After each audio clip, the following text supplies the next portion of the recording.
Hare umi kehasu se Kristoni thing o tungmi ong singkhe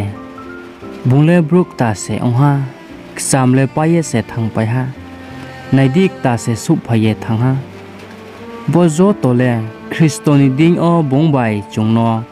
thalai ri ne ha isoni thingni phaimsi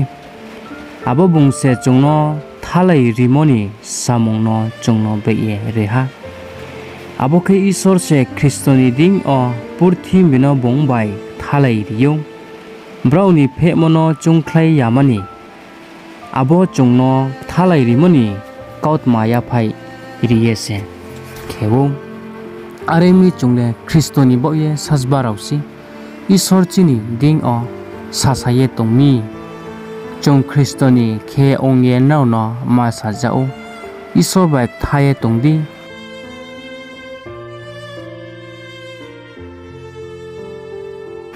bungle pap krui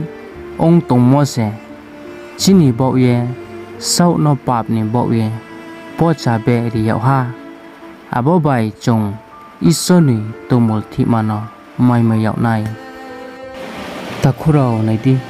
isoni kauthai sasrok thar o chungso tono riyau mo sasro bo srai ke sai tiyu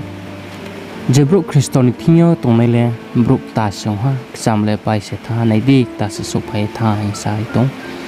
albo cross nungbai angno tinik ta kya ison thia thang naman bo pandawa phaidi Kristoni lamo chongpos kanglaina bo purthi bini somoy zo hamya man in simpo isorno chong wainso laina